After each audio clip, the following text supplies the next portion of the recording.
साथ संगत जी, प्यार से कहना ध्यान नंगार जी। दासी ने कुछ समय पहले ही पढ़ी कि कैसे एक व्यक्ति जो उस तरह से बहुत इंटेलेक्चुअल था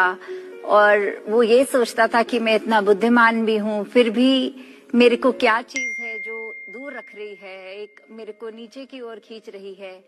तो उसको समझ में ये आया कि एक उसको सब्र की कमी है कि वो किसी के कुछ भी कहने से, छोटी से छोटी चीज कहने पे भी इतना परेशान हो जाता था। तो सल्यूशन के रूप में उसने अपने आप को एक ऐसे घर में शिफ्ट कर लिया जो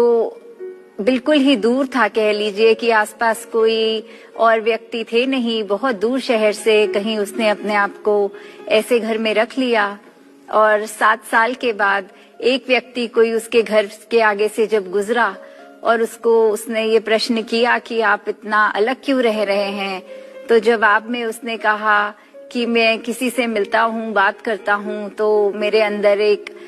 गुस्सा आ जाता है या मेरे मुताबिक चीज नहीं होती तो एक चिड़चिड़ापन आता है। इसीलिए मैंने वो चिड़चिड़ेपन को दूर करने के लिए कि मैं अपनी बुद्धिमान हूँ, मैं इतना उसके बीच में कोई ऐसी चीज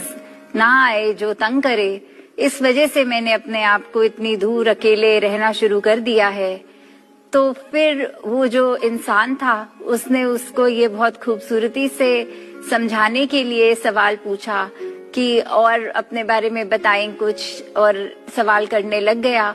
तो उतने में ही देखा कि उस व्यक्ति के अंदर वो जो चीज खत्म करना चाहता था, उस वजह से दूर बैठा था, वो हैबिट, वो एक अपने अंदर से इंस्टिंक्ट वो खत्म ही नहीं कर पाया। और इतने सवालों के बाद वो खुद उसको यही कहने लग गया कि अब आप अपना रास्ते पे जहाँ जाना था वहां जाइए, मुझे और परेशान ना कीजिए, मुझसे और सवाल ना कीजिए। तो कैसे हम इस स्टोरी में ये देख रहे हैं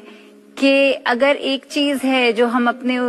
एस्पेक्ट को किसी को दूर करना है तो वो करना अच्छी बात है, पर किस तरह से करना है। यहाँ जो सब्र की बात है कि सब्र नहीं है दूसरे की बात भी सुनने का, वो इतने